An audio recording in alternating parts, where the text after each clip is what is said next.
अहिल्यादेवी होळकर शेतकरी कर्जमाफी योजनेची रक्कम जी आहे ती आता शेतकऱ्याच्या कर्ज खात्यावर पडायला सुरुवात झालेली आहे। मी आता धाराशिवमधील तडवळा गावामध्ये आहे आणि या गावामध्ये सुद्धा काही शेतकऱ्यांना मध्यरात्री या कर्जमाफीचे मेसेज आलेले आहेत।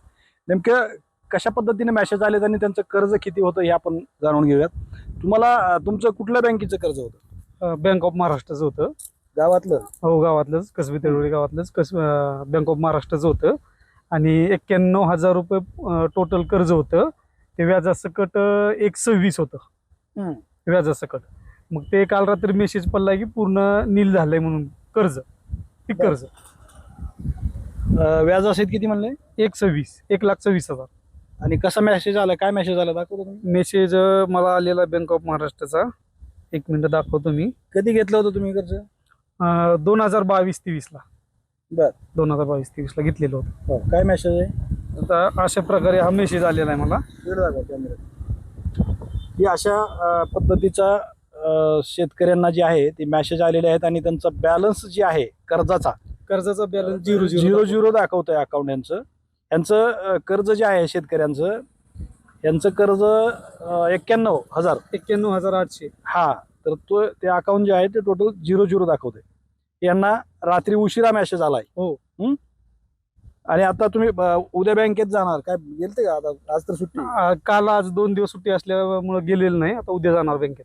बर, हो, उद्या जाणार। हो। तुमचं कशा पद्धतीचं कर्ज होतं? मी पीक कर्ज काढलं होतं 2019 ला, माफी नंतर काढलं होतं। परत 3 वेळेस रिन्युअल केलं काय, आणि नंतर 2 वर्ष कर्ज रिन्युअल करता आलं नाही।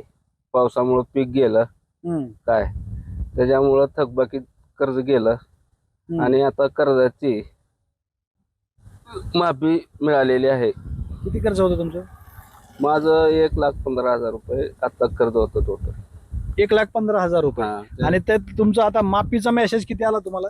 मला 1,11,000 रुपयाचा मेसेज आलाय आणि 4,017 रुपये 117 रुपये बॅलन्स दाखवतं।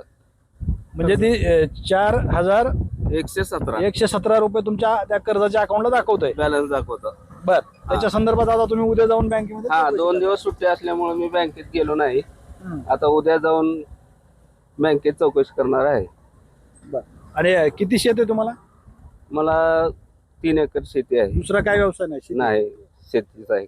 बर, काय वाटतं तुम्हाला? माफी झाली, चांगलं व्यवस्थित झालं का? चांगलं झालं, शासनाचा निर्णय चांगला आहे। आता तुम्हाला पुन्हा कर्ज घेता येईल आणि हा, एक मिळेल ना। हो। काका, काय वाटतं तुम्हाला कर्जमाफी? नाही, कर्जमाफीचा शासनाचा निर्णय योग्य आहे आणि आता शेतकरी दुसऱ्या यादीच्या प्रतीक्षेत आहेत सध्या। दुसरी यादी आल्यानंतर बऱ्याचशा शेतकऱ्यांची कर्जमाफी होईल आणि त्याच्यानंतर जी प्रतीक्षा आहे ती अनुदानपर जे 50,000 रुपये पडणार आहेत रेग्युलर वाल्याला प्रोत्साहनपर, ते प्रोत्साहनपर पडणाऱ्या यादीची एक अपेक्षा आहे सध्या। शासनाचा हा मात्र निर्णय अत्यंत योग्य निर्णय आहे। बऱ्याच शेतकऱ्यांना याचा लाभ मिळालेला आहे।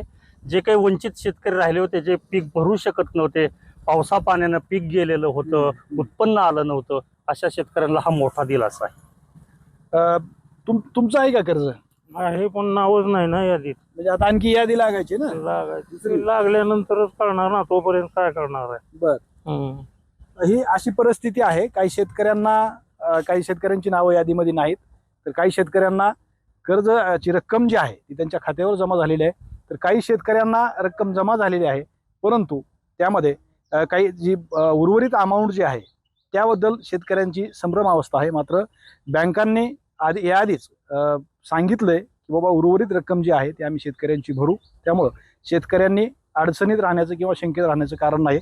अशी परिस्थिती आपल्याला या अहिल्यादेवी होळकर शेतकरी कर्जमाफी योजनेच्या संदर्भात ग्रामीण भागामध्ये पाहायला मिळते। श्रीराम क्षीरसागर, TV9 मराठी, धाराशिव।